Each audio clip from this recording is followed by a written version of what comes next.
Viewers, subscribers, welcome back to another Beat in the Press podcast. We are live and we are up and running.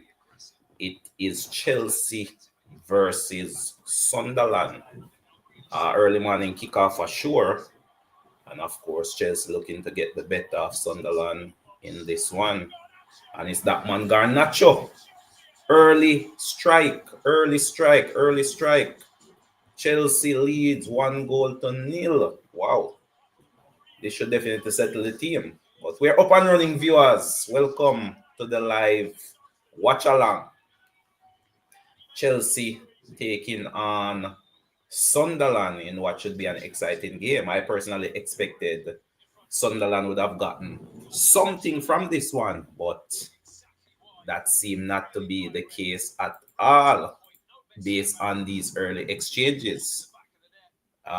Chelsea breaking quickly with Garnacho over on the left-hand side of the attack, cutting in and putting one past the goalkeeper. Of course, the goalkeeper probably a little disappointed. He didn't save that one, getting his angles right. But it seemed as if that shot going through his legs. And it is Chelsea who takes the early lead in this one. Of course, Chelsea are the World Club champions, and they will be looking to make their mark in this one. Shout out to Patel early on the live. Garnacho finally getting a return on investment for sure. Definitely, he has had a shaky start, Patel, to life over there at Chelsea, but finally now he has gotten onto the score sheet. Big respect to one of our day one subscribers, Patel. Big up yourself, brother. Thanks for joining us here on the live watch along. Chelsea early lead, 1-0. Looking to settle. And of course, Sunderland trying to find an equalizer. But yeah, I mean, Garnacho has age on his side, Patel. I mean, leaving Manchester United, now playing his football at Chelsea, he could potentially develop into a world beater. Potentially. This could be a big loss for United. He has a number of years ahead of him. So we see how his progress at Chelsea goes. But for sure, he disappointed in the last game. But this game, he has found an early goal. Hopefully, he can carry this on into this game and, of course, get his Chelsea career up and running. But big up to Patel. For sure, brother. Thanks for logging in. Early morning kickoff. And I know you're a man who is often on the work scene. But I'm happy you found the time to join us here. And of course, happy belated birthday as well, Patel. Enjoy life to the fullest, brother. Enjoy life to the fullest. One life to live. So let it count, But yeah, for sure. Yeah, definitely. We can see that potentially the attitude of Garnacho at United was definitely the issue.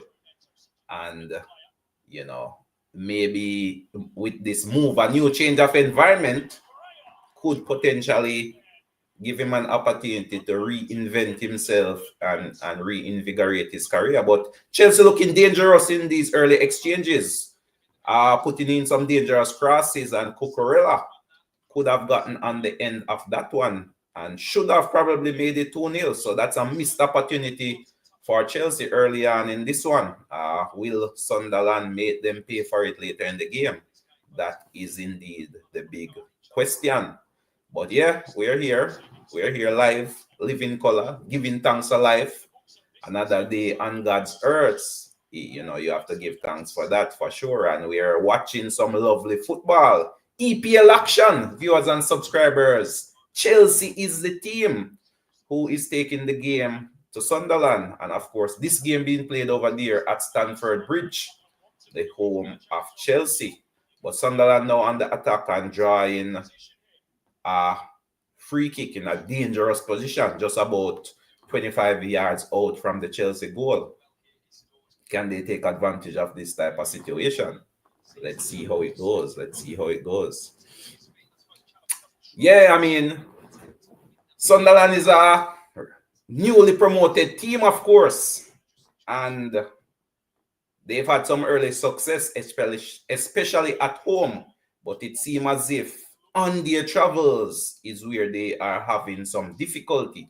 I expected more from them in that game versus Manchester United a couple of weeks ago, but it was Manchester United who got the better of them, and we're seeing a similar sort of blueprint here. Early goal from Chelsea. Will it follow the same pattern as to when Sunderland played against United? United had gone 2 goals up, and at that point it was goal set match. Nothing coming off this free kick, so Chelsea saving themselves some blushes as it relates to this one. But decent kick, not too far away, not too far away. So this is the blueprint. That is the problem oftentimes associated with teams which are promoted. They oftentimes do well at home, but on their travels is where they struggle. And, hard to come up with results. But we'll see how this one pans out. Still early days, just about 10 minutes gone in this one. And it is Chelsea still leading 1-0.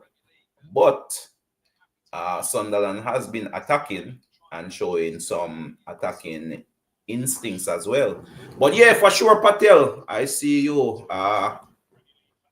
Sunderland possibly feeling the pressure in the EPL now. Yeah, that's oftentimes what happens, as teams play more and more games.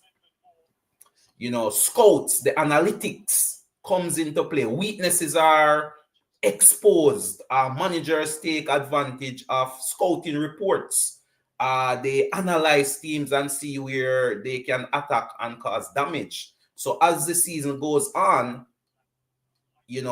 results may become a bit indifferent, but it is important to get some early results under your belt. It may provide you with just the right amount of cushion in order to stay in the league and avoid that relegation scrap, as well as confidence as well.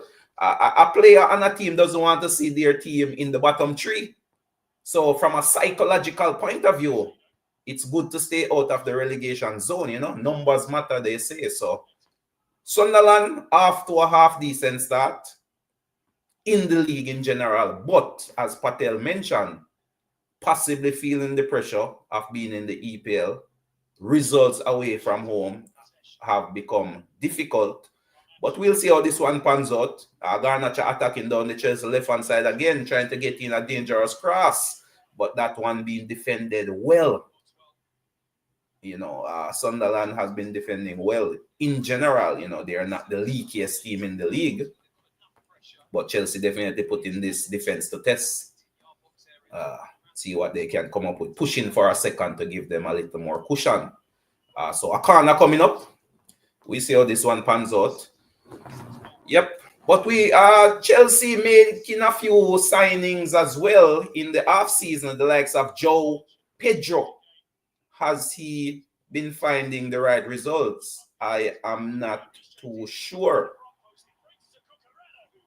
Cucurella getting a shot off again, being blocked. Yeah, the Sunderland goal now being peppered by shots, but Sunderland holding on for dear life. Blocks, but defenders throwing their bodies on the line. Caicedo getting off a shot, going over the bar, or taking a deflection.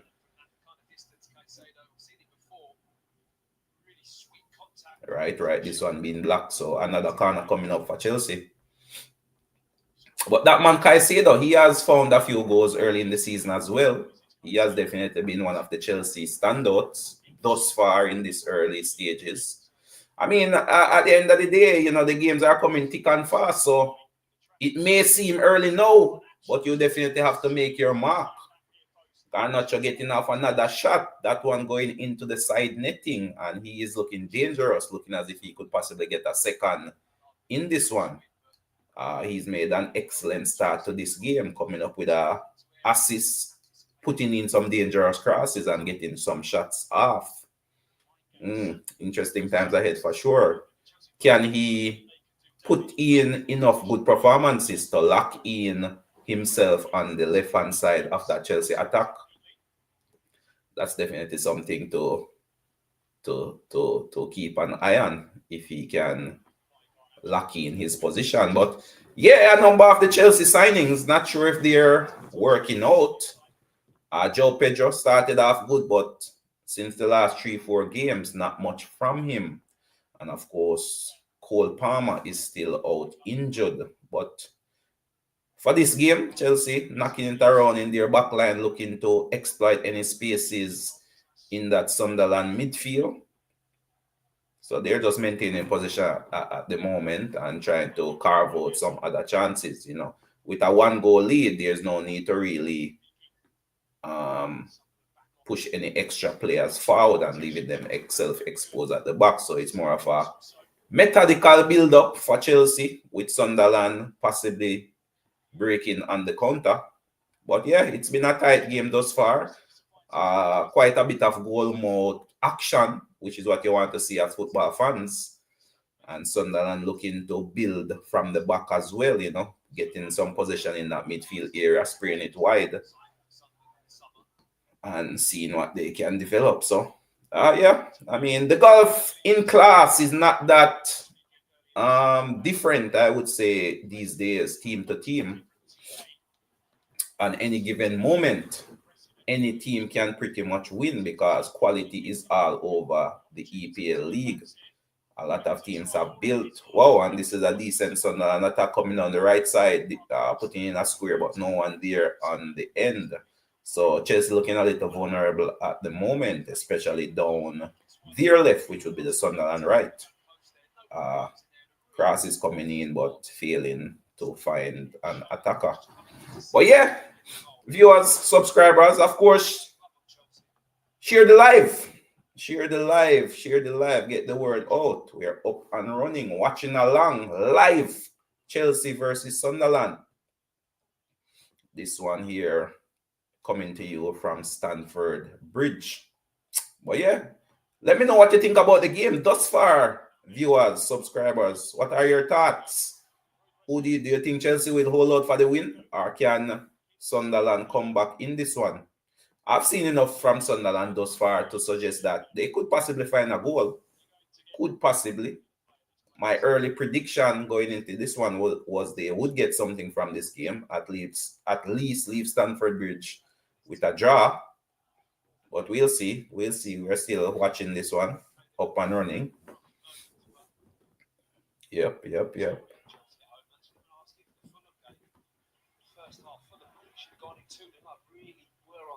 Chelsea went in 1-0 up. Things have gone their way, but they've taken their moments. In fairness to them. So again, Chelsea just maintaining attack in this one, maintaining possession. But Sunderland pressing high and nearly stealing that one deep into the Chelsea attacking third. But Garnacho picking this one up on the left again, and he's been a thorn in the side of Sunderland from the start of this game. But that one attack fizzling out, not much coming from it. But yeah, Chelsea has been playing well. Their results have been indifferent since the start of the season. They would have been one of those teams which, well, they obviously ultimately went all the way in the Club World Cup. So in terms of player rest, fatigue, a number of young players coming into the team, Chelsea is always buying and selling. So a lot is happening at Chelsea, but they're managing to carve out a few results. They're in the mix, I would say. They're still in with a title shot, if you want to call it that. They're not completely out of the runnings. So, but I think where Chelsea weaknesses is in the striking department. Dilla picked up an injury, which was one of their signings. And Gio, a young player as well, he is obviously not the most prolific of strikers, but he's now leading the line. And Joe Pedro, who I thought was going to be the Chelsea number 9, seemed to be playing a more deeper role, almost like a number 10 role. He's a good footballer, but obviously it seems as if the coach doesn't know where his best position is. He's not. I wouldn't classify him as an out-and-out striker. neither would I classify him as an out-and-out number 10. He is almost like a half striker, half 10. Good footballer, though. He is a good attacking footballer. But in terms of where his best position is, I'm not even sure he, as a footballer, knows, because the coaches obviously don't know. He has played multiple positions in this Chelsea attack, but he's always on the match card. So it goes to show that he is a good player. Figuring out where his best position is might be the ultimate puzzle to solve for the Chelsea coaching staff and for the player himself. Yeah, Cucurella really popping up in that Chelsea box. Seem to be playing a more advanced role inside. He's playing almost inside of the midfield right there, popping up on a number of balls. Interesting stuff. Garnacho seemed to be hugging the left touchline, and Cucurella playing almost like an inside attacking winger role.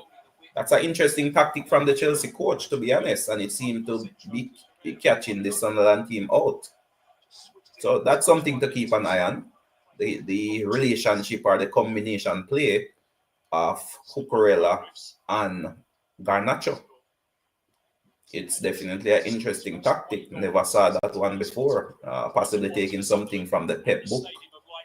As we all know that the Chelsea coach is a former disciple of Pep, coming out of the Pep camp, assistant manager at City under Pep Guardiola. Similar to Arteta, who is now coaching over there at Arsenal. So the Pep effect is real.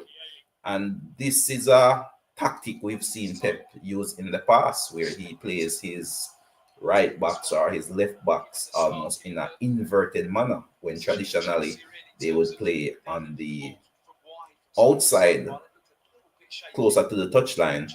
We see these fullbacks being deployed in a more central role, and that has been the case here. So this is what I've been looking for, viewers, subscribers, these long throws. How can Chelsea deal with these long throws? This is the first one I'm seeing in the game. The long throw effect. Can they clear their lines from these long throws being hurled into the box by the Sunderland player? And here it comes, right in the mixer. Oh, wow, and it's a goal. Yes, it is a goal. Isadore the man. That is it, Chelsea. That is the tactic I was begging Sunderland to deploy. The long throw into the box. Can't handle it. And Isadore getting on the end of it. And it is 1 goal for Sunderland, 1 goal for Chelsea. Wow. Wow. Wow. Let's see. Mukiele. Oh, there's a defender on the line. Yes. Okay. I thought this might have been ruled off for offside, but Chelsea had a defender deep on the line. So I think this goal should stand. Yep. Close finish inside the 6-yard. The goalkeeper pretty much had no chance. Isadore poaching on that loose ball. But yeah, this is a tactic which I expected Sunderland to utilize, and so said, so done. It has gotten Sunderland a goal, and they are right back in this game. It is now 1-1 after 22 plus minutes. Viewers, subscribers, Chelsea failing to deal with the long throw. And what I would say is, this has been a tactic which has seen a renaissance in the EPL. A number of teams are utilizing to good effect the long throw. Even the best of teams, the likes of the Arsenals, the Liverpools, teams which you would expect to be playing possession-based football, they are now trying to capitalize on long throw-ins, and the EPL has seen a significant rise in the use of the long throw. Yep, and in this game, it has come good. It has definitely come good. So my prediction is back on Sunderland to get something from this one. Garnacho miscontrolling there, that one running in, giving Sunderland another throw. Yeah, these throw-ins, what should I say? These throw-ins are even more devastating than corners because you can't be offside from a throw. So you can pretty much stack the box, put even a player on the goalkeeper to prevent him from coming and punching and clearing his lines. So if you're getting some quality long throw-ins, it's very hard to defend. I must say, it's a very hard tactic to defend, and it seems as if managers are now beginning to think the game, and they have seen where set plays have become rather significant. Yeah, Christoph, welcome. Give thanks, big boss, big up yourself. Big up yourself.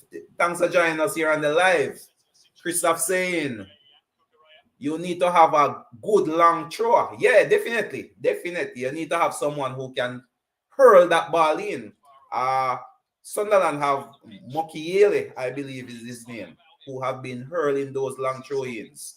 And of course, Arsenal themselves have some long throwers. I believe Timber might be the man for Arsenal who is constantly hurling those long throw-ins into the box. But a number of teams now have a specialist long thrower. I believe the first time I saw the long throw being utilized to any great degree of success was when Stoke City was playing their football in the EPL, and it was that man Dillap, I believe his name was Rory Dillap, who was the specialist long throw taker for Stoke, and it was Stoke's main weapon to score goals. They scored a number of goals from the long throw. Rory Dillap, yes, Christoph, it was Rory Dillap. He was the first man that I can recall who was really hurling some long throws in, which was causing defenses all sort of problem, all sort of issues his throw-ins were causing. And as I said, we've seen a renaissance in that in the EPL this season. Number of teams deploying this tactic, but it's very difficult to defend. Very, very difficult to defend. You have to practice and get the tactics spot on in terms of defending it. And it was a case here where Chelsea did not get that defending correct. Ball fell in the 6-yard box. Once you're having the football dropping inside the 6-yard box, then that is recipe for disaster, for sure. And Sunderland took full advantage of it. So it's 1-1. 26 minutes gone in this one on my count. And Chelsea's on the attack. Pretty much the same pattern of the game.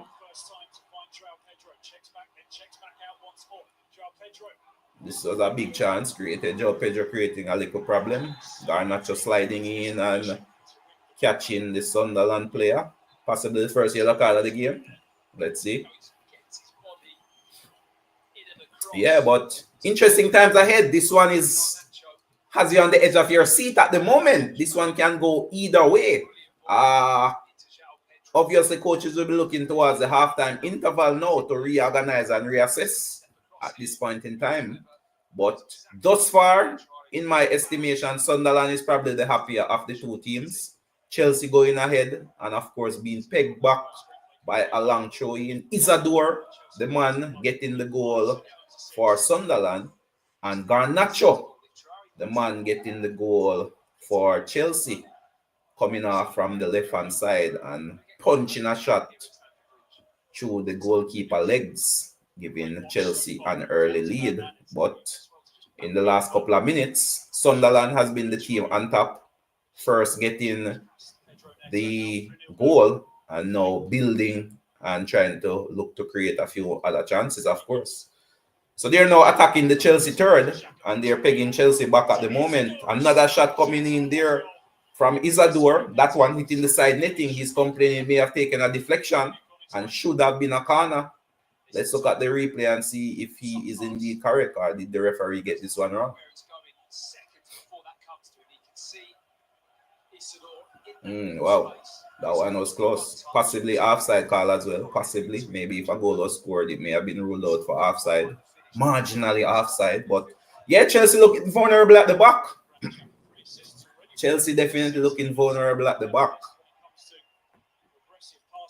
And to me, that is currently the issue with Chelsea, in my opinion. I do not see Chelsea having a EPL winning defensive backline.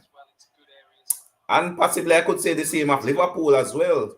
Arsenal, when you look at the teams and in terms of their defensive records, Arsenal leads the way. And that is definitely one of the hallmarks of champion. When you look at previous champions in the past, they have been the team which have conceded the least number of goals. And Arsenal is definitely on that trajectory. But early days yet, any card can still play as it relates to who being crowned champions. Of course, recall some years ago, Arsenal had a similar defensive record, but then one injury took out Saliba, and it was game set match. The Arsenal defense could not recover from that injury to Saliba. So, interesting times ahead. But here we have Christoph chiming in. You would think after spending 2 billion, the defense would be better. So, Christoph berating the Chelsea spend, that is probably not money well spent, 2 billion, and you're still searching for quality center backs, so yeah. It's not all about the money, Christoph. As I often say, it's about the players. So don't watch the price tag, because as we can see time and time again, teams with a higher value can be beaten with teams of lesser value. We've seen it week in, week out. I mean, look at this game, for example. You're saying 2 billion Chelsea spend versus, I don't think Sunderland spend is anywhere near 2 billion. And yet they are going toe-to-toe with Chelsea. So it's not all about the money. At the end of the day, it's about how you play on the field, the effort you give. A good coach, once told me, hard work beats talent when talent doesn't work hard. Hard work beats talent when talent doesn't work hard. And that is a constant thing we see. If you're talented but you're not working hard, oftentimes you're beaten by a team which outworks you. So it's not pretty football, but sometimes it has to be effective football. You have to match the energy or even surpass the energy of the opposing team. And Sunderland has definitely come into this one full of energy, of course, led by that man Xhaka, former Arsenal player, now captain of Sunderland, coming over from the Bundesliga. And he has slotted into this Sunderland team like a customized glove. Sunderland has not missed a beat. In fact, he probably have elevated the team by his leadership quality, the experience he brings to this team. Sunderland not panicking, not pressing that panic button, but showing confidence, showing grit, showing drive. And Xhaka is almost like a coach on the field of play.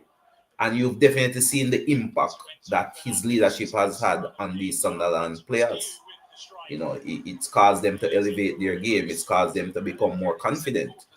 So we'll see how it goes. But for sure, I would think at this stage of the game, with after 32, 33 minutes, Sunderland is the happier of the two teams. But Chelsea definitely pushing to go ahead in this one. And they're still creating a few chances, but again, in the striking department, that's maybe where they're lacking.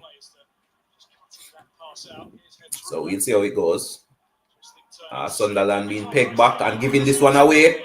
Oh wow, that was a big opportunity for Joe Pedro to get a goal.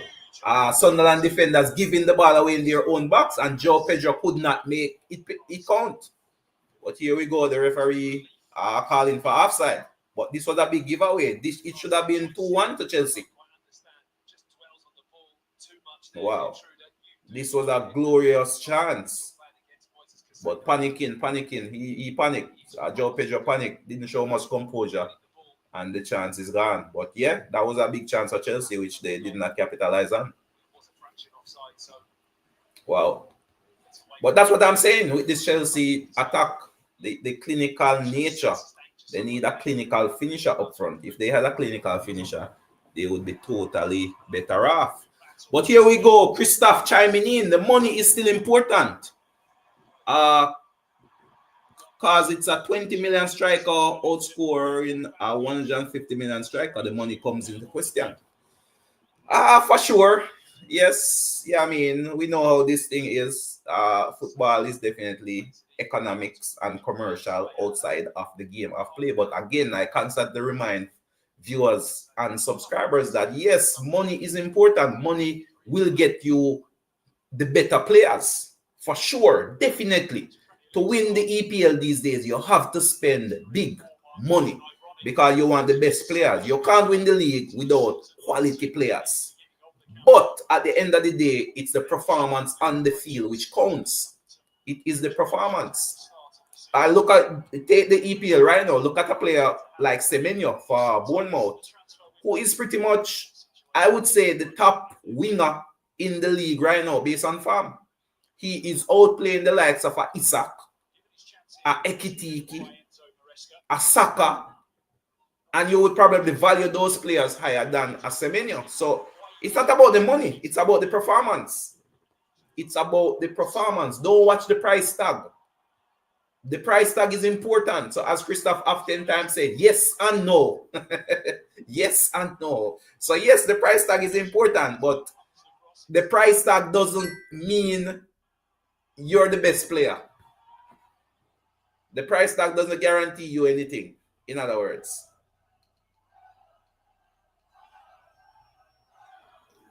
The price tag guarantees you nothing. It gets the player inside your club, but if you're not performing, ultimately, nothing is guaranteed. But Chelsea on the attack again. Just maintaining possession, attacking Sunderland, trying to build from the back, trying to carve out space, trying to create a chance. Sunderland digging deep, sitting deep, looking to defend well, and then springing on the counter.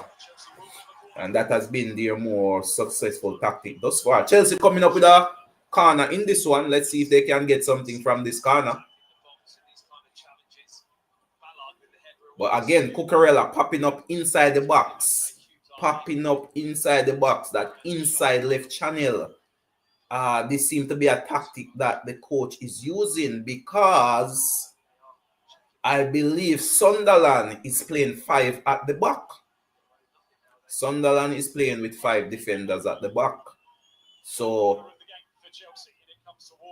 instead of hugging the line, it seems as if Cucurella is operating under the coach's instruction to play more inside in the inside left channel, while Garnacho plays closer to the line. That might be something they might want to change in the second half, possibly, and probably try to isolate 2v1 on the flanks. But Sunderland definitely seem to be playing with 5 defenders at the back. So that may very well be the reason for that tactic, trying to allow Garnacho to operate 1v1 on the wing, while Cucurella occupies one of the other central defenders who, under normal circumstances, would come out to double up on Garnacho. And a few half chances fall into Cucurella inside the box there, but failing to take any of those chances. But yeah, that's a tactic we should definitely keep our eye on, especially on the left-hand side. Not much from Neto on the right. He has been a player which I think have disappointed a number of Chelsea fans, to be honest. Coming from Wolves, I thought I would have seen a more prolific Neto, in all honesty. But that has not been the case. He has definitely flattered to deceive in terms of his production. So yeah, he is a player who, on paper, has potential quality, but not delivering enough, in my opinion. Not delivering enough. And that seemed to be a characteristic which runs throughout this Chelsea team. You have a number of potentially good players, but none of them really come in prolific outside of Cole Palmer. The likes of a Gittins, for example, a big name signing coming over from the Bundesliga, former player over there in Dortmund. A number of Chelsea fans were excited with the signing of Gittins. Gittins kittens. But thus far, he has failed to really set the EPL alight. You know, with the likes of Mandueke going to Arsenal, one would have thought Gittins would have been the man to step in and start finding end product, end result, goals, assists, creation. Another big chance there falling to Chelsea inside the box. But again, the Sunderland defenders really putting their bodies on the line and really blocking it up the goal. And here they are trying to break on the counter, but Chelsea getting defenders back. But yeah, this is the tactic for sure. Chelsea attacking, Sunderland sitting deep, and then Sunderland try to play on the counter. So that tactic is now well established in the context of this game. Now well established. Definitely Chelsea being the aggressor, being the dominant possession-based team and taking the game to Sunderland. I'm not sure. That's a wasted ball right there, trying to pick out Garnacho. But yeah, the majority of the Chelsea attack seems to be coming down this left-hand side. I'm not sure if that's definitely the coach's instruction. But yeah, that was a chance falling to Garnacho. It was inside the box, I believe. Goalkeeper coming up with a save. Roof. And I must give a shout out to the Sunderland goalkeeper, Roof. I think he is one of the better goalkeepers, or at least young goalkeepers in the league. He is definitely a name to keep an eye on. Roof, I believe he plays for the Dutch international team. So keep an eye out on Roof. Roof. He is definitely one of the new players coming in the league, which have impressed me as a goalkeeper. Yeah, he seemed to have a lot of shot blocking skills, which may be called upon in this game, because as the second half winds around, tired legs, dropping concentration, these are the factors which may lead to more opportunities popping up, and Roof may be called into action. But Chelsea dominating the ball as per usual, trying to build through the midfield. The likes of Caicedo, Enzo, but again, they come back to the left-hand side. The left-hand side is where they are attacking the Sunderland team. Through Garnacho, Cucurella popping up inside left. But again, to me, this is a tactic I would look at changing if I was the Chelsea coach going into the second half. I think, oh wow, this was a shot on target from Sunderland from outside the 18-yard box. Sanchez coming up with a decent enough save, but definitely a shot on target, a sign of imminent danger, which the Sunderland counter may produce. But yeah, going back to what I was saying from a tactical point of view, Chelsea seem to be focusing their attack down the left-hand side through Garnacho. But Cucurella is playing more of a inside left. To me, that I'm not sure if that is the right position for him. I would want to think that you want your more attacking player inside the box, while your more defensive player plays further wide. But definitely it's a tactic Chelsea is using. Has it been effective? Yes, in one sense, where Cucurella has gotten a sight of goal inside the box, but is he the man to really get on those final balls? But yeah, it's definitely a tactic which Chelsea is utilizing. I think they may want to mix it up a little though in the second half. Maybe try to double up on the outside. But these coaches are the ones who are paid the big bucks. But I would definitely try something different come the second half. But Chelsea attacking now down the right-hand side. Reece James and Neto combining well, putting together few passes, the ball circulating back through the central. But Sunderland setting up shop good on the defensive. Low block defending, they would say. And Chelsea just prodding and probing, looking for openings. Oh, yeah, a long ranger there. Shalaba testing Roof. But again, it's going to take something half decent to beat Roof from that distance, to be honest. Roof is a decent keeper. Roof is a decent keeper. But anything can happen. Ball could possibly take a nasty deflection.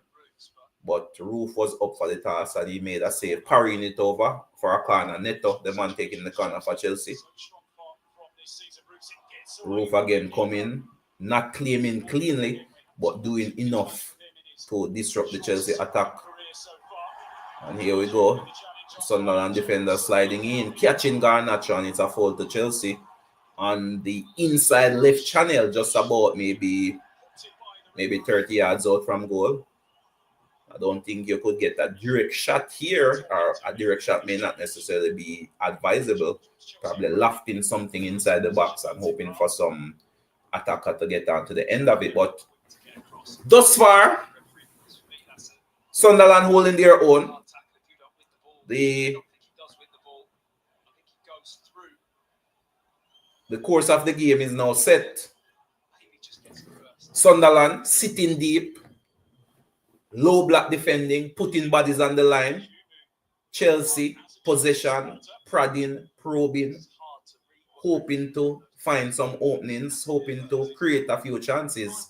And then, of course, Sunderland playing on the counter attack, and they do have the players who can hurt this Chelsea team on the counter, the likes of Isadore, who has already scored in this one from a long throw-in. Another cross coming in the box from Garnacho, but Roof claiming this one easier and bowling the ball out but not finding anyone. So it's again, the pattern of the game remains. Chelsea picking up possession again and building from the back. Sunderland sitting deep, playing on the counter. So that's what we're seeing in terms of the pattern of this game. But definitely exciting stuff. I expect more goals in this one. So if I was a betting man, I would definitely be expecting more goals. And Chelsea looking the likely of the two teams to get that goal, to be honest with you. The fans will come into play come the second half, where they will push this Chelsea team forward and see if they can create a few chances. Sunderland, I would tell the players going into the half to try to get a bit more possession, try to hold the ball a little longer, not just play on the counter, but if the counter isn't there, then recycle the ball. You know, have Chelsea doing a bit of defending themselves. Have Chelsea do a bit of defending themselves. But we see how it goes. And again, just another long, hopeless ball being kicked from one goalkeeper to the next. And you are back on the defensive. So that's definitely something that Sunderland would want to look at. Yep. But so far, so good. 1-1 is the scoreline. Chelsea taking the lead, going ahead, courtesy of Garnacho, former Manchester United player, now plying his trade in blue. So he has moved from red to blue. And he was the one who got that early goal for Chelsea. And he has been a constant. He has had a good game thus far, I must say. Garnacho, I would give player of the half. Scoring the goal, but looking a constant threat also. So outside of the goal, he has looked very threatening down the left-hand side. So I would definitely give him player of the game thus far. But it's definitely a tactic. It's quite clear now that it's a tactic to attack the Sunderland right-hand side, courtesy of Garnacho, with Cucurella playing more of an inside role, occupying those three central defenders. Another ball inside the box, but again, cleared by Sunderland. Shaka using his experience there, just holding the ball for a second or two to try to get the Sunderland players forward. But that's definitely where the weakness of Sunderland is, the transitional play. How do you transition from defense to attack? But it's halftime. The referee have seen enough. 1-1 is the scoreline. Viewers, subscribers, let me know what you think. What's your predicted result for this one? 1-1 at the half, draw game at the half. What's your predicted score come full time? For me, I'm going to stick with what I said at the start, that I expect Sunderland to get something from this game. So I'm going to continue and hold out for a draw. That was my call at the start. And thus far, it is on target. It's definitely on target. But there is another game going on at the same time as this Chelsea game. What can I tell you about that game? That game, I believe, is Newcastle versus Fulham. And the halftime score in that one is Newcastle 1, Fulham 0. It seems that goal coming courtesy of Murphy. So Murphy getting that goal in the 18th minute for Newcastle. And Newcastle leads 1-0. So 1-0 is the scoreline over in the Newcastle game. 1-1 is the scoreline in the Chelsea game. So interesting times ahead, viewers, subscribers. Let me know in the comment section, viewers and subscribers, what is your predicted scoreline for this Chelsea game come full time? Make the call.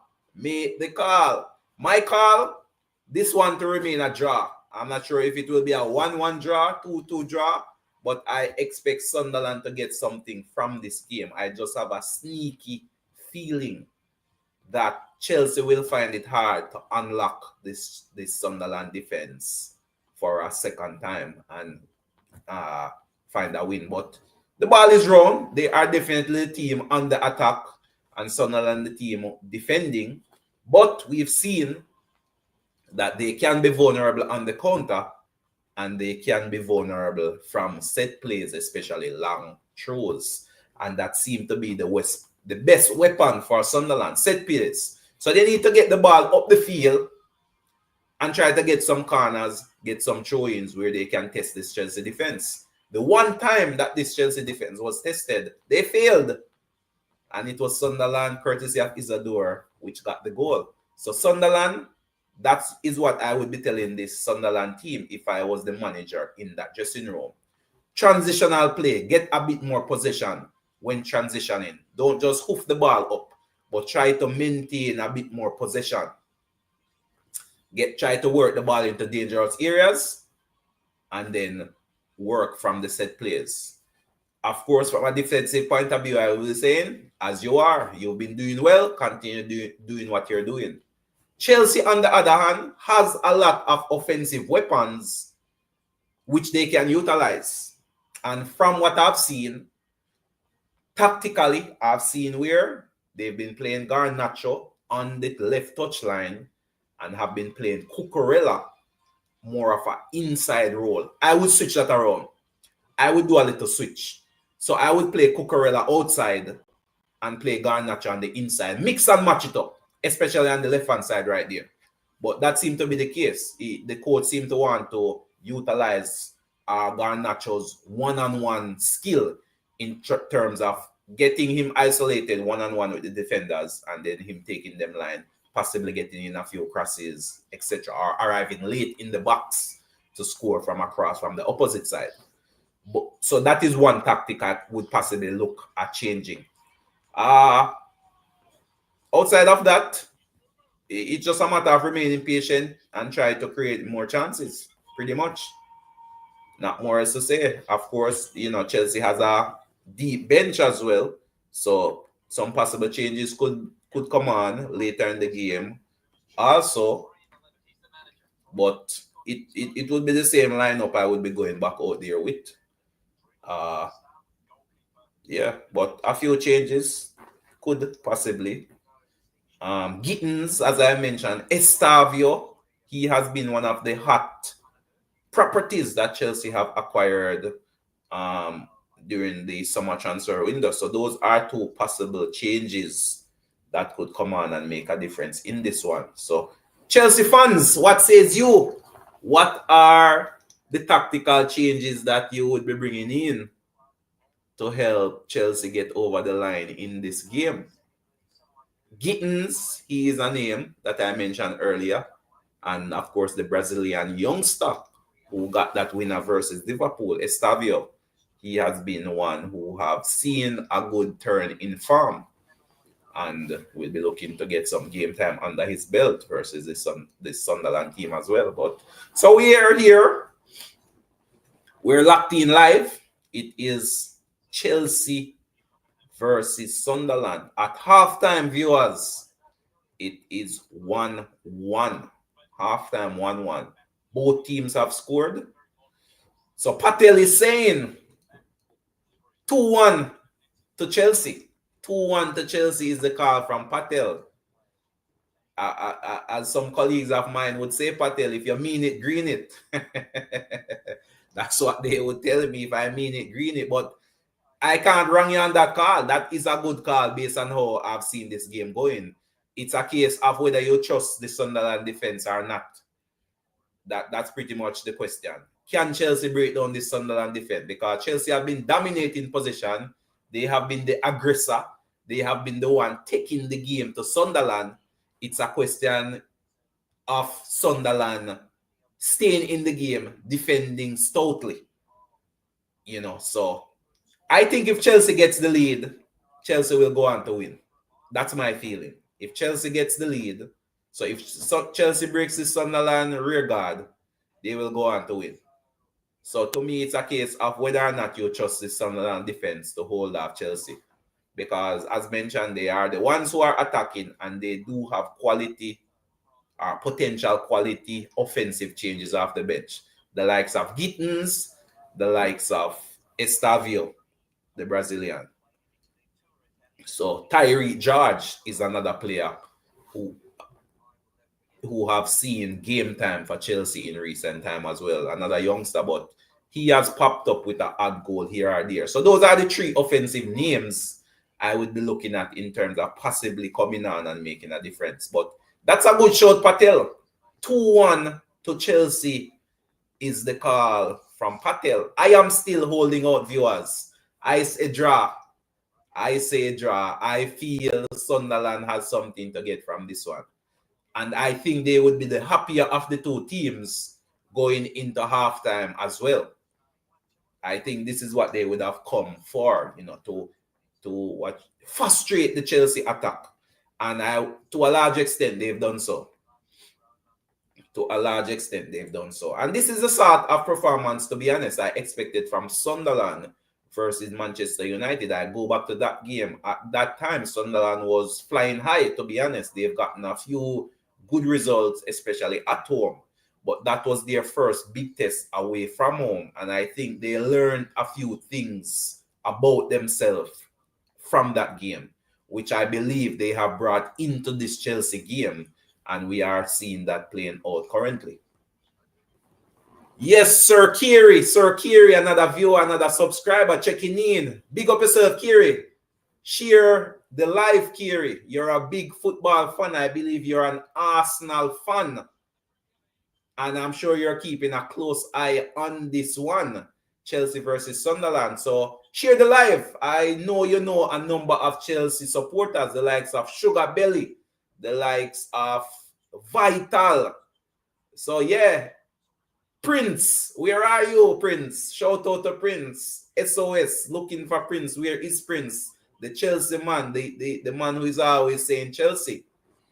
But Kiri is saying yes, saying that he is one of the first fans to be telling me about Sunderland, that they are a dangerous team.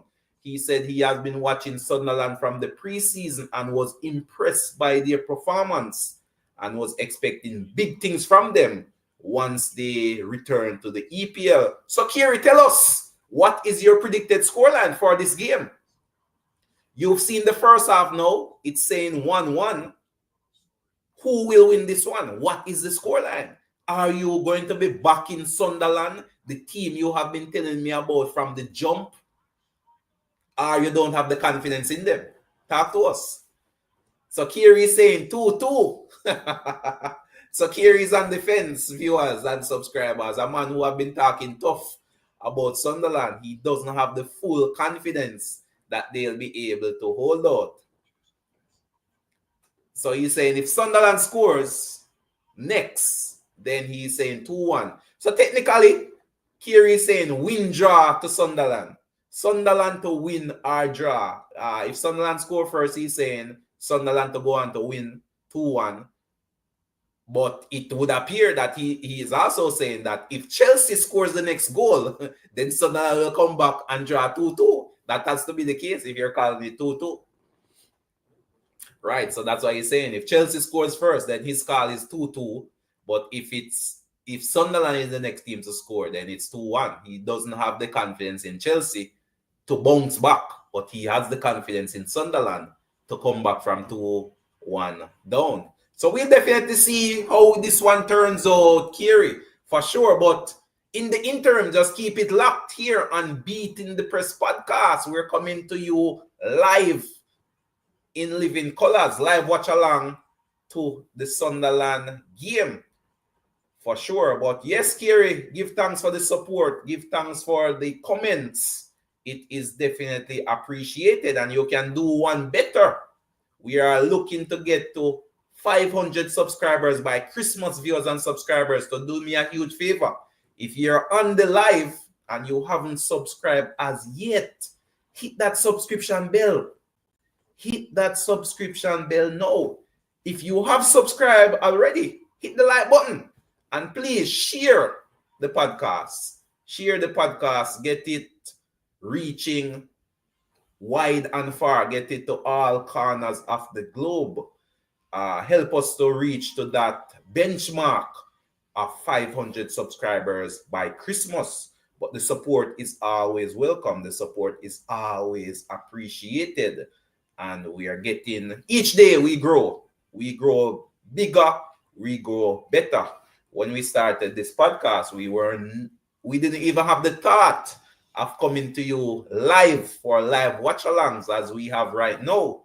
But here we are, live in living colors. So the platform have definitely grown over the period, and it continues to grow. So the support is always welcome. So help get the podcast out. Share it on your platform. Leave a like, leave a comment, hit the subscription bell, hit the like button, hit the share button. Share it on your Facebook, on your WhatsApp, on your Instagram, with family, with friends, even with enemies, viewers and subscribers.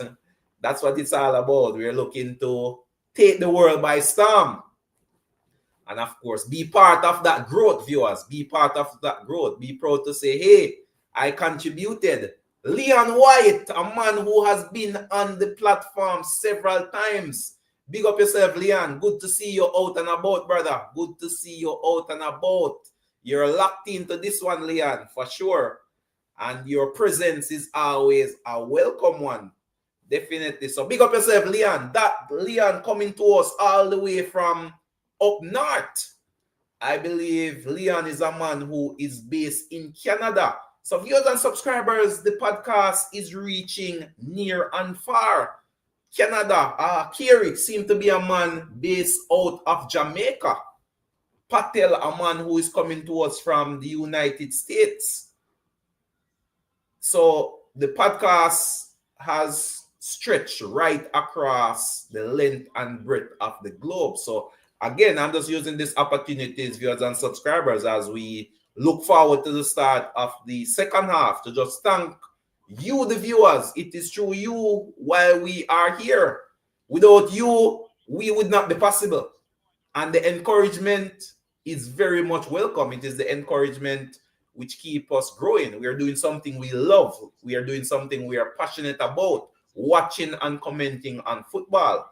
And that passion keep burning because of the love and support that we've received from every viewer, every subscriber, every comment, every like, viewers. Really keeps us going. It just tells us that there is someone out there logging into us. If it's even just one person, that we are creating a bit of entertainment and giving a bit of insight and information too. All it takes is one. So for sure, big up viewers, big up subscribers, big up to everyone who is on currently.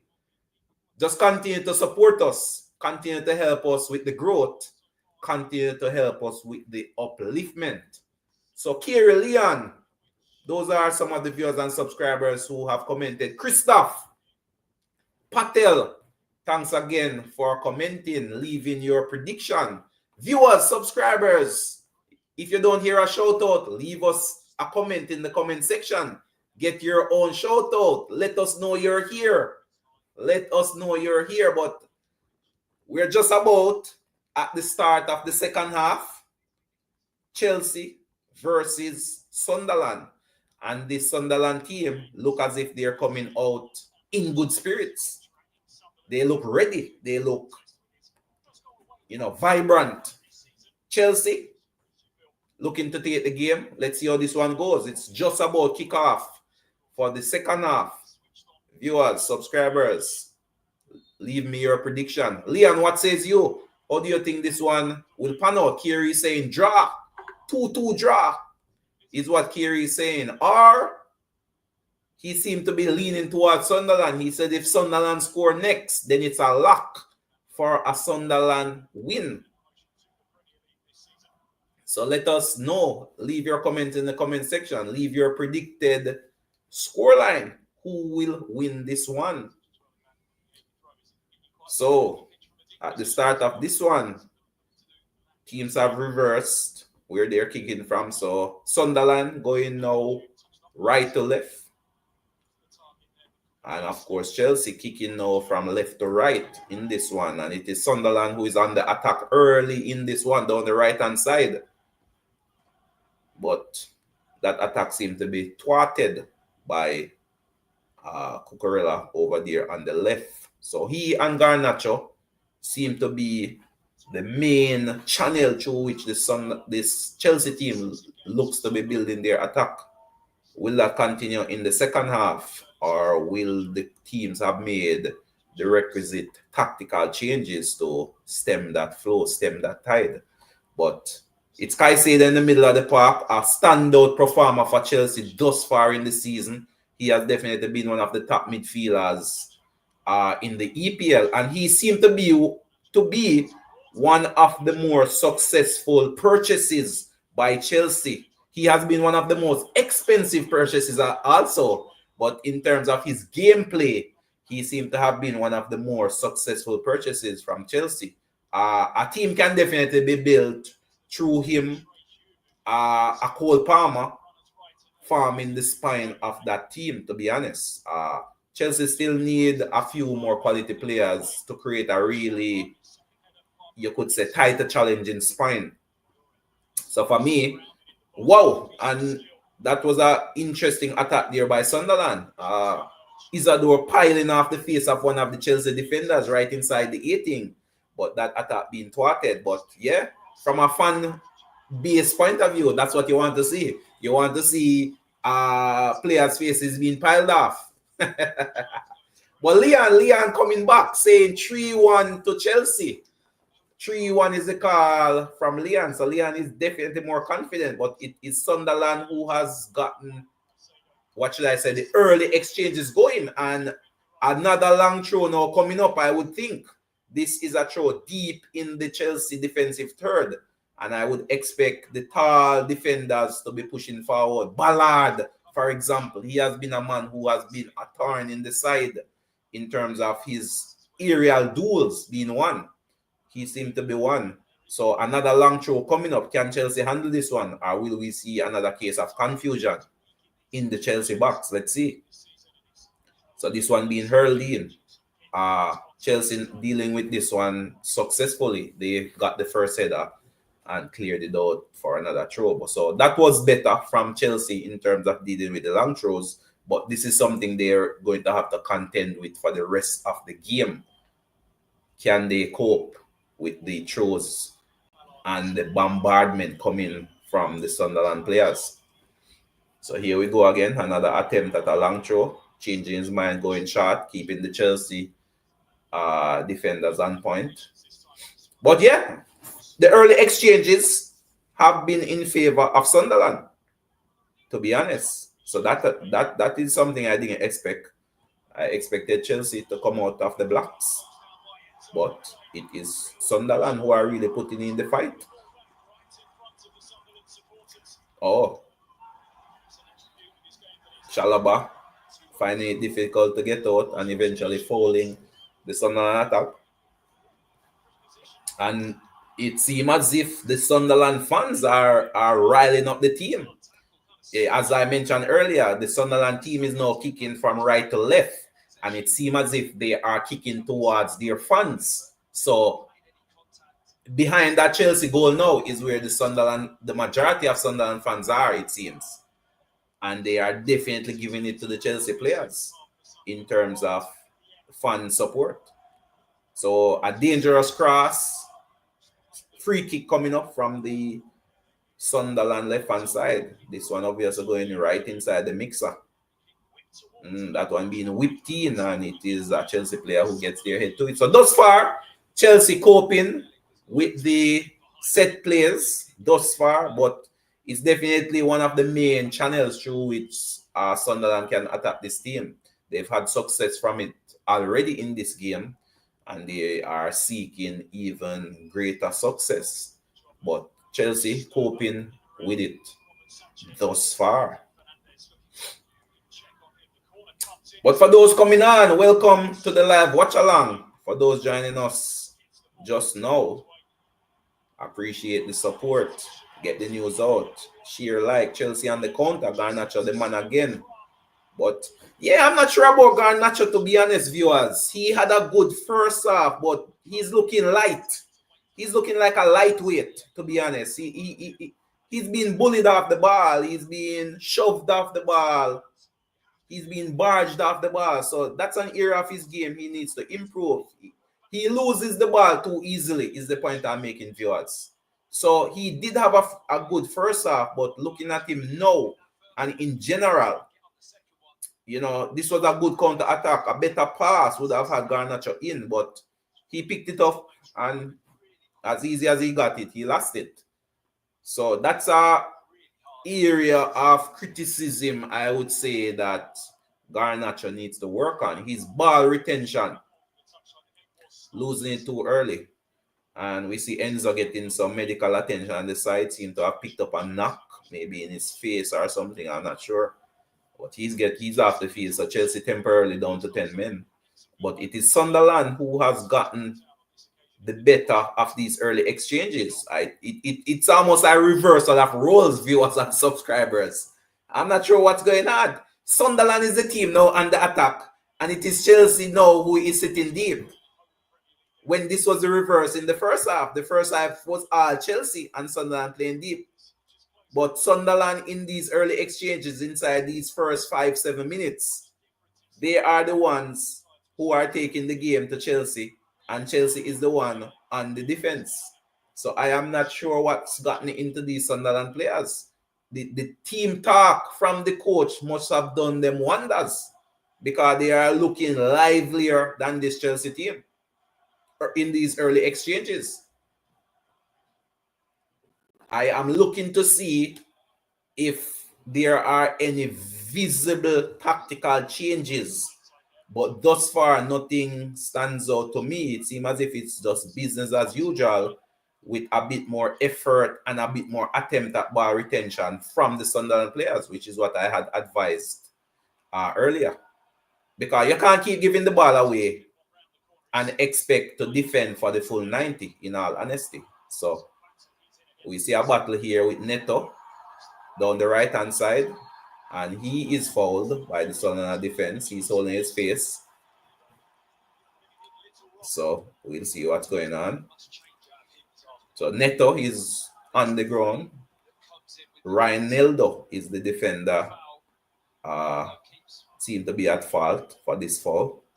But I'm not sure I saw much in it. It was just a flailing arm by the defender which caught Neto across the face. You know, it's good defending to me. I didn't see a foul from tackling point of view, it's a flailing arm, a loose arm, a flashing arm, which caught Neto, and he is making a meal of this, you know. But he's back up on his feet at this point. It's just a free kick, no cards. 2-man Sunderland, while Neto looking to put this one inside the box, curling this one towards goal. Let's see if Sunderland can cope with defending. Reece James is also around the ball, so he provides the option for our outswinger, while Neto is providing the option for our in-swinger. Our in-swinger is always the best option at this point, in my opinion, from this angle. But it's James with the outswinger, and Sunderland clears this one away. Those angles, viewers, to be honest with you, why I favor the in-swinger is that it puts the goal into play.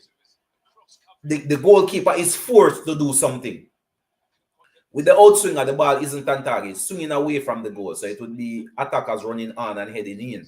But with an in-swinger, players are running across the line of the goalkeeper, which makes it more difficult to defend. So I always, as a coach, favor the in-swinger from those sort of angles.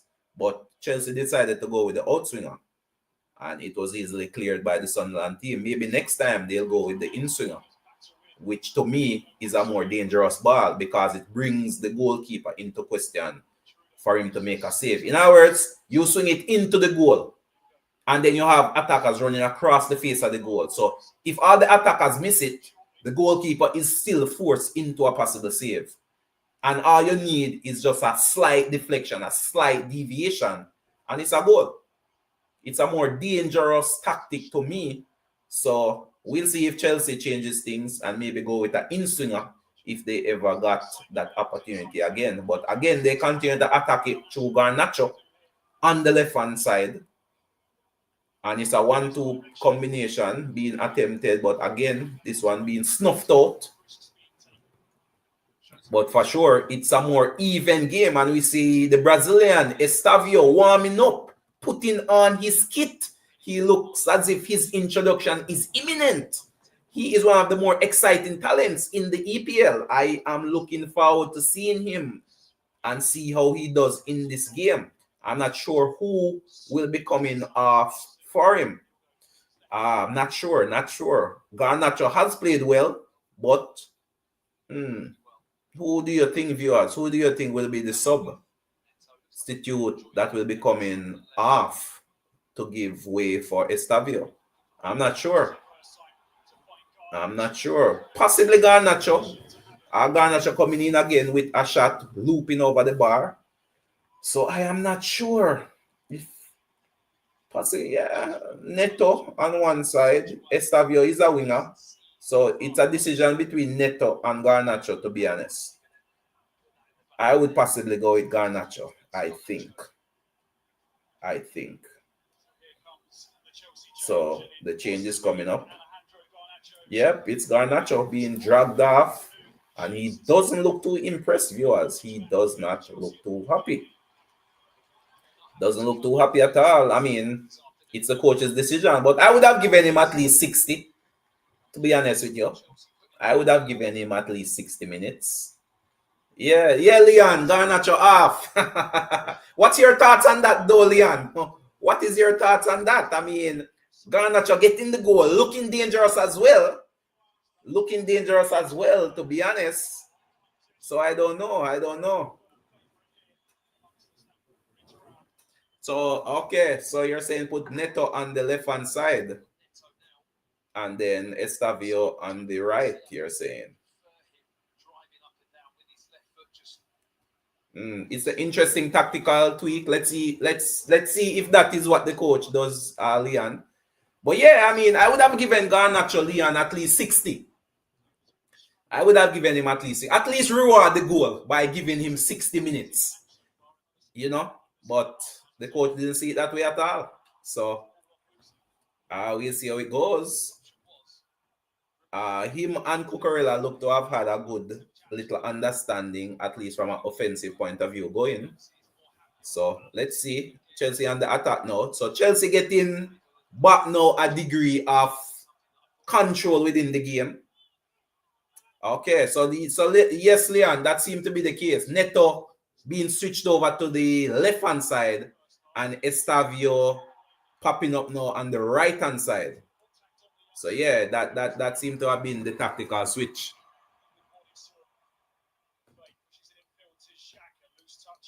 Yeah, I can agree, Leon, for sure. Definitely. Leon pretty much saying Garnacho looks dangerous, but oftentimes make the wrong decision. And then, of course, his hold-up play, as I alluded to earlier as well, isn't the best. So Estavao coming on and immediately making an impression, getting a chance, a half chance, you could say. The Sunderland players getting in the way and blocking up. So yeah, well, that might be a bit harsh there, Leon. I mean, Leon is saying Garnacho should be coming off the bench, or is better coming off the bench. But yeah, I thought he played well in the first half, or well enough in the first half to deserve at least 60 minutes. He didn't get the full 60, he got about 57, 58.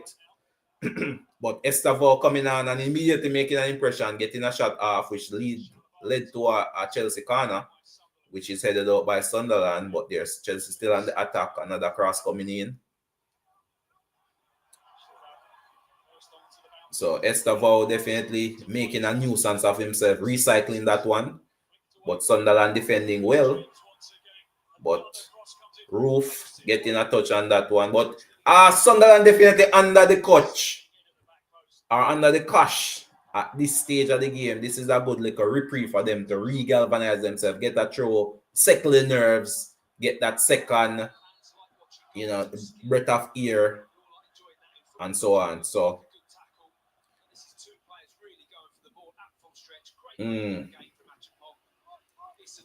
Achopong, one of the younger Chelsea defenders, he seemed to be making a name for himself. Achopong, interesting name there. But yeah, Chelsea getting a bit more control now. But Sunderland definitely looking better than they did in the Sunderland is definitely looking to maintain a bit more possession. Definitely, I can see that distinct difference between how they played in the first half and how they're now playing. Chelsea still dominating, still having the better of the controlled plays, but that's a distinct thing I can notice, that Sunderland isn't just hoofing the ball up. They are now looking more to build through the midfield. So whether or not they're successful at that, they're still looking to do that. So Chelsea is on the attack, building again from the back, looking to find any weaknesses, prodding, probing, looking for any weaknesses. So it's an evenly poised game, viewers and subscribers. Evenly poised game at this point in time. This one can definitely go either way. If you haven't dropped your predicted scoreline in the comment section as yet, drop your predicted scoreline. Let me know what you think will be the final result. Leon is saying 3-1 to Chelsea. Kiri is saying 2-2 draw if, but he has a rider. He is saying if Sunderland scores the next goal, Sunderland will win. But if Chelsea scores the next goal, then it will be a draw. And then, of course, Patel coming in with another bold prediction. He says Chelsea will win this one 2-1. I am also saying draw. In fact, I am going to go as far as to say at this point 1-1 draw. I'm going to back the Sunderland defense to hold out and not allow another goal. And I think Chelsea will also not allow another goal either. So I'm going to go 1-1 draw.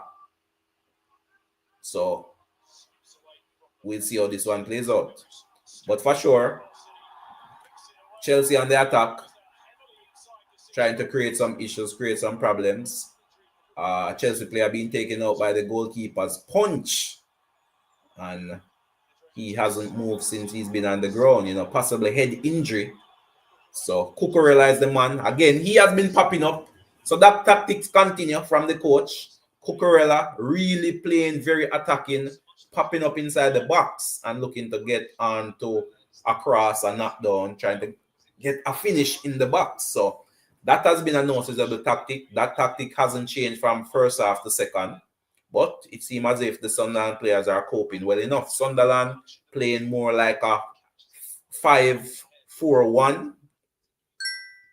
So we'll definitely see if that tactic maintained throughout the remainder of this game. But an evenly poised game at this point in time after 65 minutes.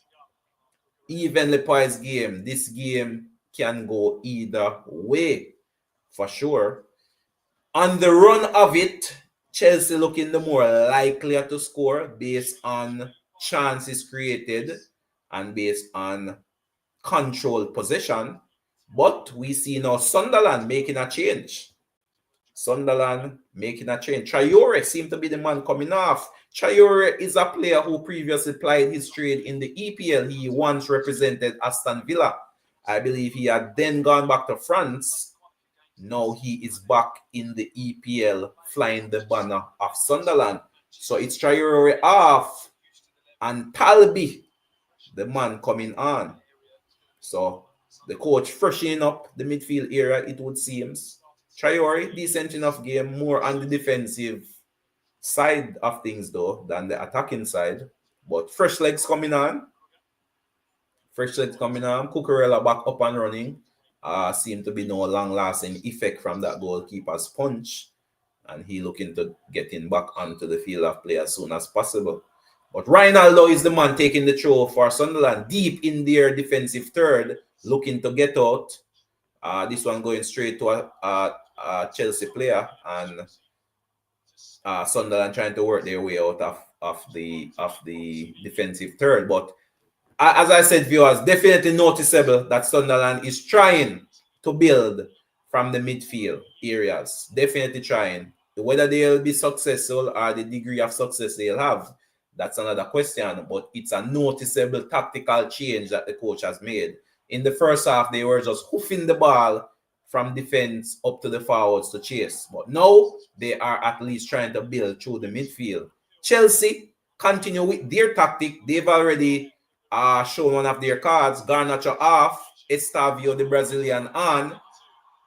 And they continue to build from the back, build through the midfield, probe, try to create chances. That has been the blueprint of this game thus far. Sunderland defending for dear life. Not to say I have seen any clear-cut opportunities from Chelsea, to be honest.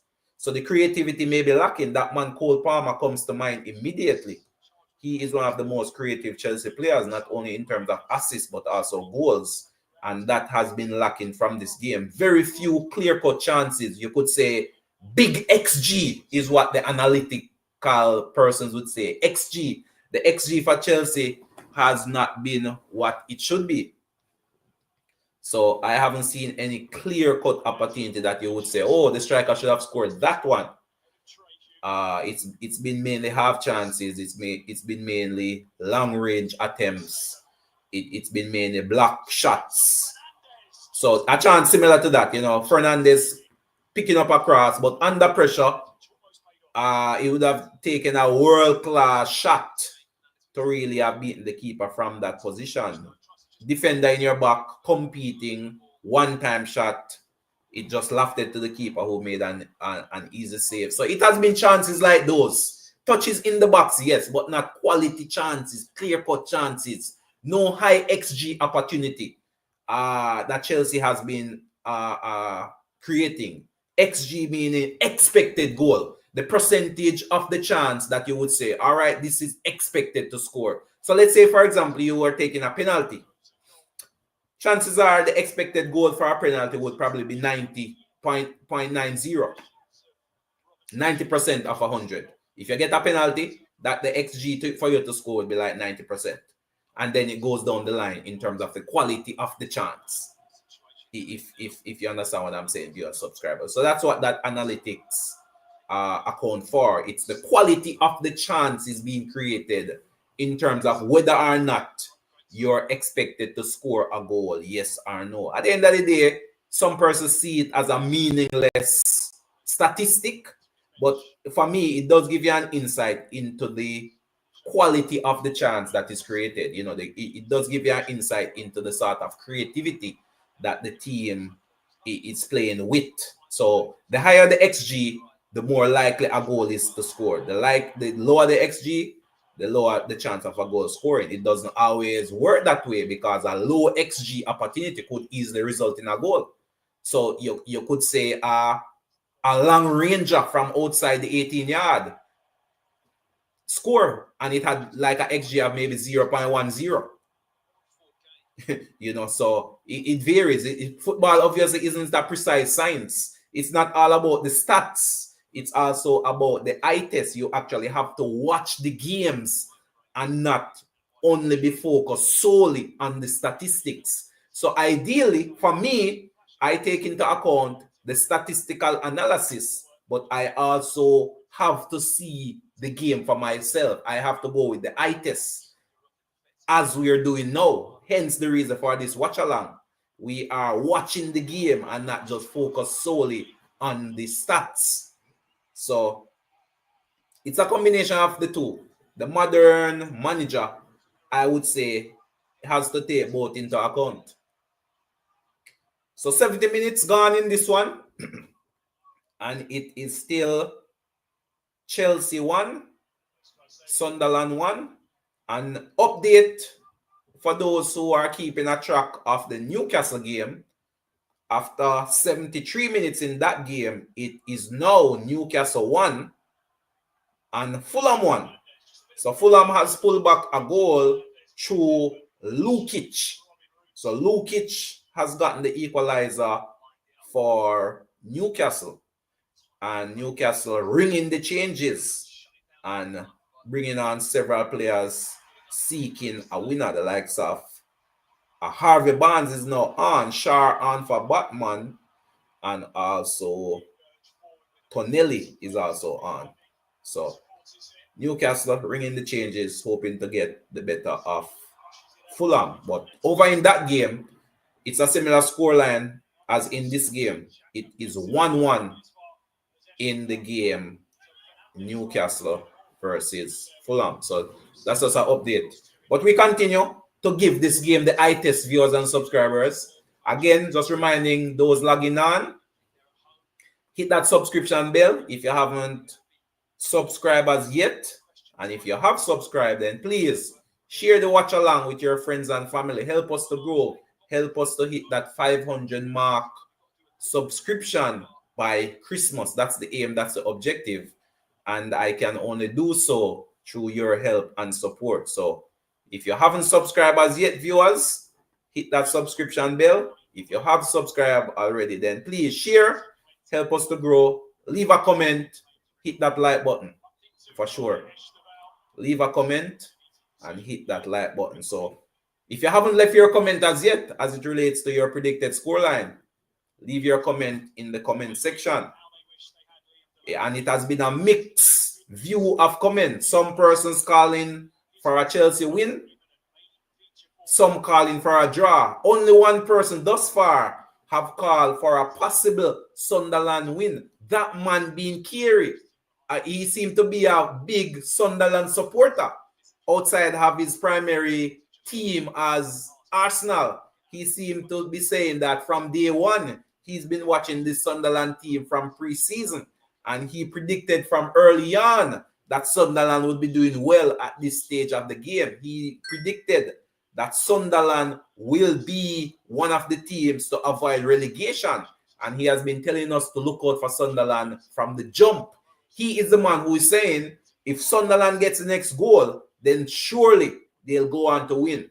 However, if it is Chelsea who gets next goal, then this game will end in a draw. Let's see if any of those predictions come to pass. But Kiri, big up yourself. Thanks for that prediction. Let us see if those predictions come to fruition. But here we still have Chelsea prodding, probing, looking for any opening, looking for any signs of a chance, but nothing thus far. This Sunderland defense is well drilled, well organized. As I said, they definitely have learned from that game versus Manchester United. They are looking more compact, more difficult to play through, and they are beginning to turn the screws as it relates to the counter. And here they are. Whoa, this is a cut-in, possible chance. Oh, wow, that was a decent enough chance from Shaka. Shaka, the man getting forward, but a long ball over the top on the counter, almost catching the Chelsea defenders out. He cut inside, but could not get off a quality shot. But that is what Chelsea has to be aware of. They have to be aware of that counter attack and that ball over the top. And Shaka is ruined that miss, as you can see. Something better should have come out that game, of that chance, to be honest. But he cut inside and should have gotten off a better opportunity or set up one of his fellow teammates. But Shaka looking like a man possessed, really leading from the front. And here we have another Sunderland change coming up. It's the goal scorer Isadora, which is off. And this looks like Grigg and Brabby. Brabby is the man coming on. Brabby, I believe he played his football over there in the Dutch Division 1. Eredivisie, it is called. So Brabby, a very brutish looking player, if I must say so myself. He looks like a forward that will bully, harass, get very physical with defenders. So Chelsea need to look out for that. And here we have Chelsea also making a couple changes on the 75th minute. Gittins is the man coming on. Gittins on.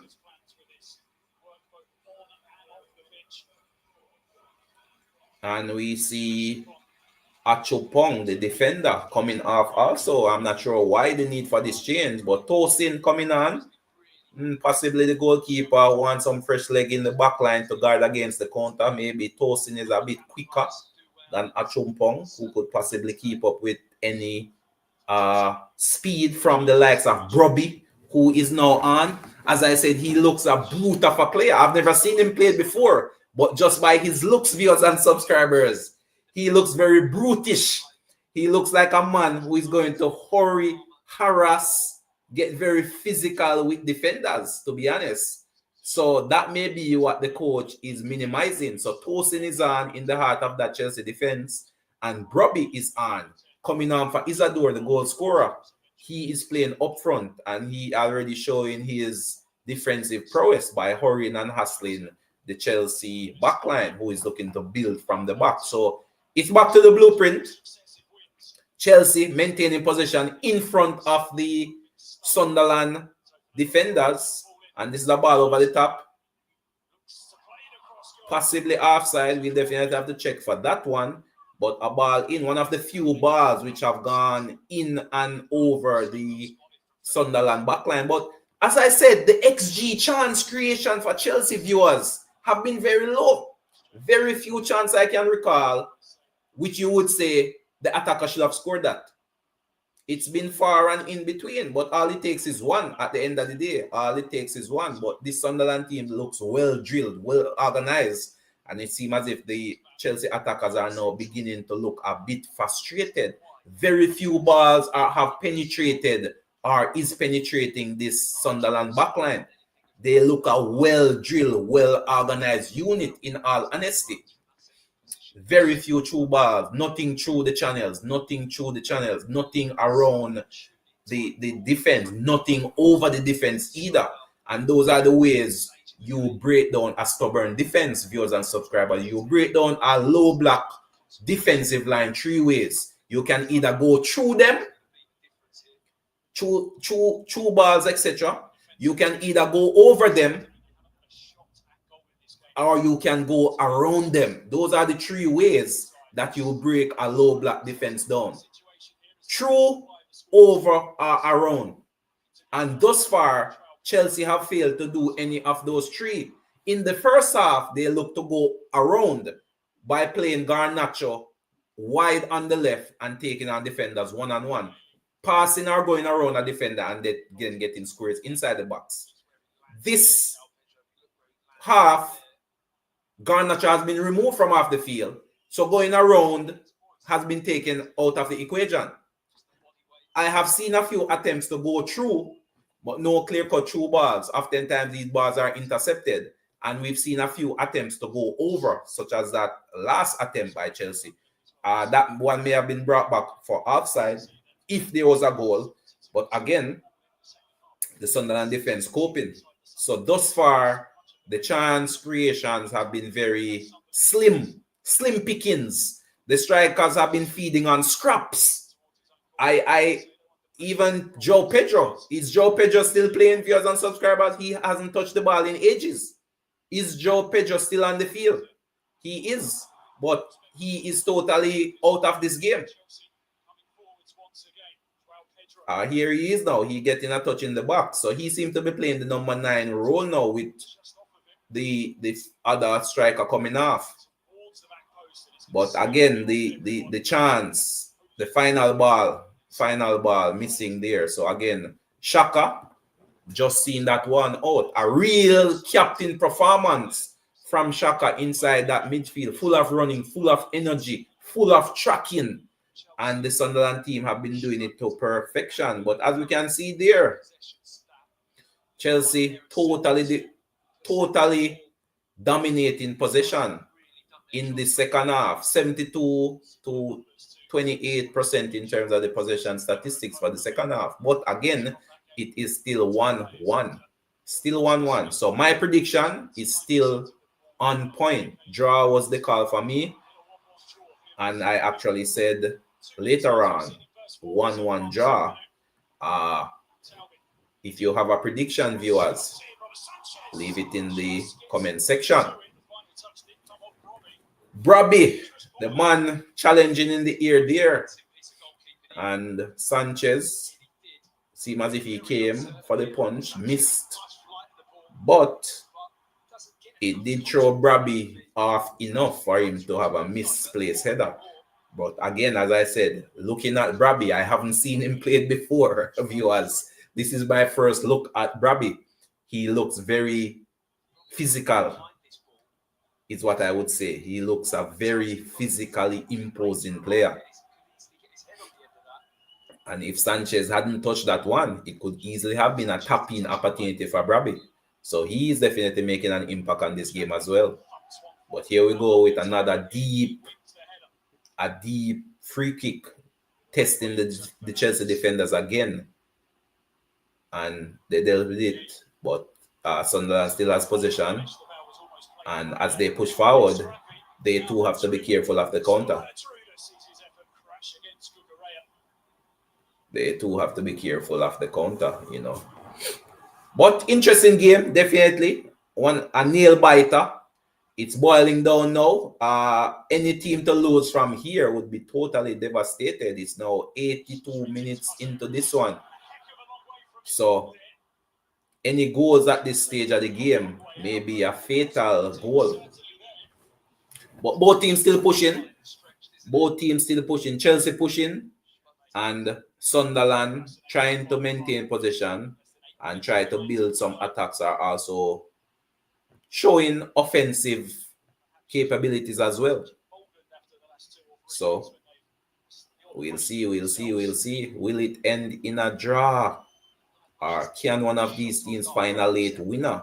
There has been a number of late winners in the EPL this season, especially with oftentimes such a long period of time added on. So you're looking at possibly 6, 7, 8 minutes of time added on. Hence, teams are playing not 90 minutes again, but they're playing 100 minutes of football. So we are finding that there has been a number of late winners coming up. Will there be a late winner in this game? This one getting heated. This one getting very physical at this point. So we'll see how it goes. And we see Chalobah and one of the Sunderland players almost getting into it, a physical pushing and pulling. But we'll see how it goes. We're definitely keeping our eyes on this one. As I said, viewers, We don't only watch the analytics. You have to watch the eye test as well. You have to watch the eye test. The eye test doesn't lie. And some would say, nor do the numbers. So the eye test doesn't lie, nor do the numbers. But Sunderland still looking sharp, still looking compact, still looking solid at the back. Gittins, haven't seen anything from Gittins. Alier, calling out to Alier. Gittins seemed to be one of Alier. Alier is a big Chelsea fan. He is one who has always talked up Gittins, but nothing from Gittins since his introduction. Joe Pedro off, another blank for Joe Pedro. So if you play in the Beat in the Press Fantasy League, it's another blank over there for Joe Pedro. No goals, no assists. And we see Tyreek George coming on. Sir Cole, shout out to Sir Cole. Sir Cole. Sir Cole saying the stats don't lie either. So you said the eye test doesn't lie, Sir Cole, the numbers nor the stats. I concur. The stats doesn't lie. It now boils down to interpretation, Sir Cole. But Sir Cole, leave us your prediction in the comment section. What had you said? We had previewed this show earlier, Sir Cole. Remind the viewers and subscribers of your prediction for this one. Did you call a Chelsea win? I believe you did call a Chelsea win, Sir Cole. Remind our viewers and subscribers of what you said. But yes, Sir Cole, bless up on the Saturday morning here. Early kickoff. Chelsea versus Sunderland, 1-1. Sir Cole saying he called 3-1. So another man who called a win for Chelsea in this one. Sir Cole saying that 3-1 was his call. I'm not sure if that prediction will play out at this point. May yet still, stranger things have happened. Lots of time left still in this game. 85 minutes gone. But of course, we're expecting a number of minutes to be added on late in this one. Possibly up to 6-7 minutes of extra time. And sometimes it's a psychological effect as well, viewers and subscribers. You see 90 minutes and all of a sudden your concentration levels drop. And that is the moment the opposition team takes advantage of just that momentary drop in concentration.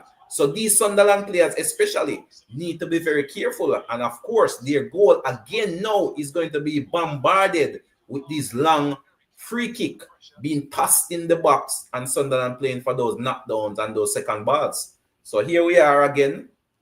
All the tall, big defenders, the likes of Ballard and James getting in a tussle. Ballard being pushed to the ground by James, captain of this Chelsea team. So we'll see how it goes. But the game is getting very physical. Both teams are going for it. So Sir Cole is saying the eye test is no test because the eye test is subjective. We all see things differently, which is right, Sir Cole, which is right. I can concur, which is why I say I work off the eye test plus the analytics. Can that work, Sir Cole? Can the eye test and the analytics in combination work? What says you? Let us know. Can the analytics and the eye test, so can the stats work with what you see? And then from there, you can make a more valid, sustained decision as it relates to the football. So that is where I stand, viewers. I stand with the eye test as well as with the stats. So here we are again. Another long throw coming into the Chelsea box. Can Chelsea cope? Can Chelsea hold out defensively? They are definitely coming under a big test. Mokiele, the man hurling them in.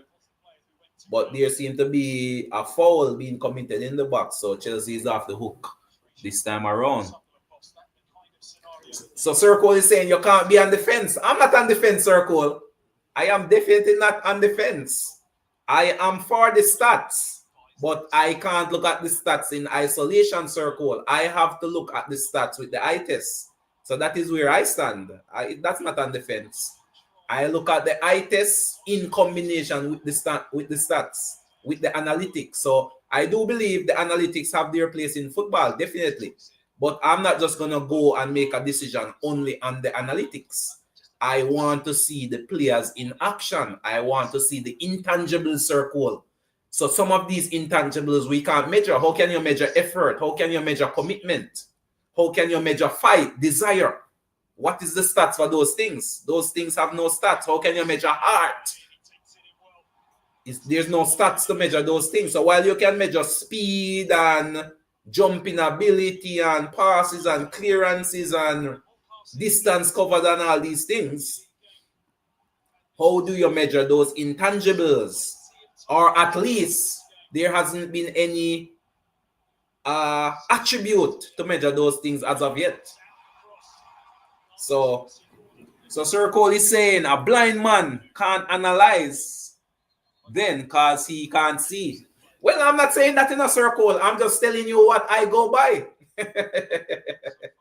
I'm telling you what I go by, Sir Cole. So to each his own. To each his own. What I go by is a combination of both. I combine the eye test with stats.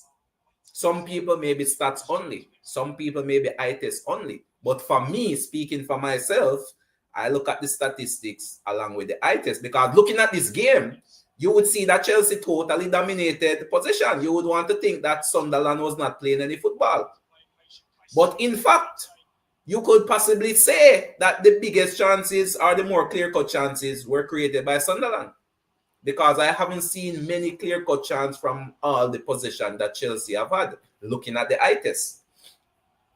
But the game is saying 1-1 at this point in time. So these are some of the misconceptions that the statistics may throw out at you if you're not actually watching the game, if you're not seeing the eye test. So we have to be careful. We are not looking at these statistics in isolation. Another booming pass to pick out the Sunderland attacker, but he failed to keep it in place. But that was a booming pass.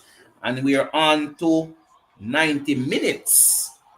And actually, it is 6 minutes of added time added on. So this is where the rubber hits the road, viewers and subscribers. This is where heroes are built. This is where cold heroes get their name. Can you find a winner in time added on? And it is now Chelsea's time to put some pressure on this Sunderland defense. Reece James standing over one, looking to put this free kick, being taken on the right side inside the box, and all the tall big defenders are now up. But again, they have to be careful of the counter.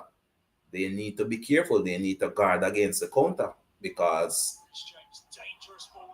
dangerous ball in, but again being handled by Sunderland. In fact, offside being called. But thanks, Sir Cole, for your input, Sir Cole. It is well received and welcome. Big up yourself, Sir Cole. Continue to support the podcast. Of course, Sir Cole. Please share. Drop it in your football group, Sir Cole. Drop this one in your football groups. Get some more football fans involved in the chat, involved in the live watch along. Because this is where the rubber hits the road. This is where we get to see the eye test. This is where we are no longer just looking at statistics, but we're seeing how these games are playing out, Sir Cole. So give thanks for your support, Sir Cole. Keep it going for sure. So again, Sunderland taking this one off Chelsea and again looking to hit one over the top and break on the counter. And whoa, Brabby being held up by two Chelsea defenders waiting for support. And here comes the support. Oh, wow. That is a goal. That is a goal, viewers and subscribers. Brabby, the man, holding it up and then passing it off to a Sunderland attacker to slot one in beyond the goalkeeper. It is a late strike by Sunderland, viewers. Sunderland taking a 2-1 lead in this one. And all hell is breaking loose over there at Stamford Bridge, viewers. Rogodan, big up yourself, Rogodan. Thanks for logging in, brother. Thanks for logging in. Rogodan looks to be a man operating outside of Jamaica. Rogodan, big up yourself. You came on board just as Sunderland has taken the lead. And this player is clearly onside, breaking from his first half. Brabby holding it up against two defenders, Tosin being one, waiting for support, and the Oh wow, compose finish right there. Talby is the man, it seems to have gotten the final shot off. Number 7 for Sunderland, just passing it inside the upright, beyond Chances. Chances had no chance. He was stuck on his feet, could not move. And Kiri, your prediction, Kiri, seemed to be coming true. Sunderland is the team who got the second goal, and this late in the game, it is hard to see Chelsea getting anything from this one. So it is Sunderland in front of their home fans, viewers, and subscribers, which have taken a late lead in this one. But Chelsea does have a little time just to get one back. But Talby, the man coming up with the winner. Possibly winner, I should say. Let's not count our chicken before they hatch. But possible winner. Wow, wow. And I told you, viewers and subscribers, I told you that this Sunderland team have learned from that defeat versus Manchester United. I told you they would be getting something from this game because I thought they had learned from that defeat. And so said, so done. The coach made the right tactical changes. He gave the right team talk, in my opinion, because I definitely saw a distinct change where they stopped hoisting it long and at least were trying to build from the midfield. And they got this one on the counter. Brabby holding off 2 defenders, waiting for the cavalry. When the cavalry arrived, it was Talby who just slotted in, who just passed it in to the back of the Chelsea net. And with 95 minutes gone in this one, viewers, it looked as if Sunderland is going to be the team winning this one. But hats off to Brabby. That was an inspired change by the Sunderland manager. And also Talby. So it is the 2 subs who combined for the goal, viewers. It just goes to show the importance of substitutions in the modern game. And with 5 subs being allowed, subs can have a devastating impact on the game's viewers. So that is something you definitely need to look at going forward. The impact of subs as it relates to their role in the modern game. But yeah, it is Sunderland late in this one. 96 plus minutes now played. It can be blown off at any time. So Sunderland just need to hold out for a few more minutes. A few more minutes. So Kiri popping up.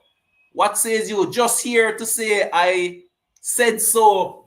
Rafa. Yes, Kiri, definitely. Big up to Kiri. You were the one who called it 2-1 to Sunderland. You said if Sunderland were to score the next goal, then they would win 2-1. You said it here. We have it on tape, Kiri. We have it on tape. You were the man who said 2-1 to Sunderland. Most other persons were predicting a win for Chelsea. I myself predicted a 1-1 draw. But it is that 2-1 which you predicted has come to fruition. And that's it, viewers and subscribers. This one officially ends 2-1 to Sunderland. So it is Chelsea 1, Sunderland 2. And this has thrown the cat amongst the pigeons in this one. Early upset, viewers and subscribers. Early upset. Early upset. The Chelsea fans might be fuming at this moment. But as I said, I thought I saw this Sunderland team, viewers, when they played Manchester United. That's why I was telling Circle, don't just watch the stats. I saw this Sunderland team when they played Manchester United. And I could see the improvement they made in the second half. And I know they were not going to come into this game and make the same mistakes. They were naive versus United. But they have made the tactical tweaks and came out with a mature performance versus Chelsea. And they have gotten the victory. Wow. Bonehead defending is what Z is saying. Bonehead defending for sure. I don't see how Brabby Z could be holding off two Chelsea defenders and they're just standing up, watching and waiting for the cavalry to arrive. Bonehead defending, of course. Shalaba and Tosin, I agree. Fully Z. Fully Z. It's the first time I'm seeing two defenders standing up and not hurrying and hassling the striker. Brabby isn't that strong to be holding off two big 6-footers. Poor defending by those two. And of course, Z, it was the Chelsea manager who brought on Tosin. The Chelsea manager brought on Tosin to shore up the defense. And it was under his escort that Brabby was able to just lay it on a platter for Tolby to kick it in the back of the net. But we said this earlier in the live Z. We said it that Chelsea spent over 2 billion, but they have spent poorly on the defense. We said it. And again, I mentioned that this isn't a championship or a trophy winning defensive line that we're looking at over Chelsea.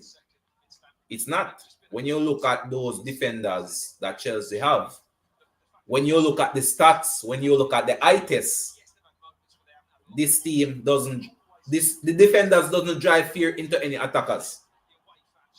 Attackers think they have a chance. But big up for the comment, Z. Appreciate it, brother. Appreciate it.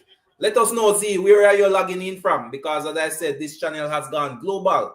We have viewers from Canada. We have viewers from various states in the US. We have viewers from Jamaica. Z, where are you communicating with us from? Where are you watching this one from? Viewers, drop where you're watching this one from in the comment section.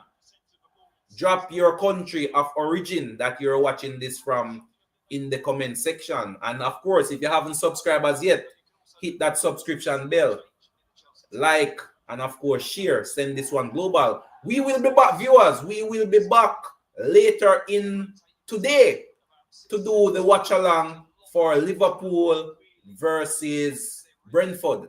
So Brentford versus Liverpool, I believe that game comes up later today. We will be back for that watch along. So again, log into us. We will be back at 3 p.m. Eastern time. 3 p.m. Eastern time, we'll be back. 2 p.m. Jamaica time or 2 p.m. Central time. But join us back again. Brentford versus Liverpool. We'll be watching that one live in living colors. We will not only be looking at the stats, we'll be looking at the eye test as well, viewers and subscribers. That's where it's all about. That is why we watch this beautiful game, because any card can play. Earlier in the live, we had a viewer who had mentioned that Chelsea had spent over 2 billion. And I mentioned to the viewer, it's not about the money. It is not about the money. Christoph, it's not about the money. It's about the performance on the field. And there you have it, viewers and subscribers. The billionaires, Chelsea, going down 2-1 to Sunderland. Big upset this morning. Thanks again, viewers and subscribers, for logging on, for joining us on the live. We're going to end things here. But big up to all our viewers, big up to all our subscribers, big up to everyone who passed through, leave a comment, shared the platform, and gave us some insight. Thanks for joining us here on Beating the Press podcast. We will be back at 3 p.m. Eastern time to watch Liverpool take on Brentford. Join us again then, and you will get our insight, get our comments, and just get our perspective as we watch that game with you live in living colors. So thanks to all for joining us. But until next time, this is Rafa signing off, viewers and subscribers. See you again for Liverpool, Brentford.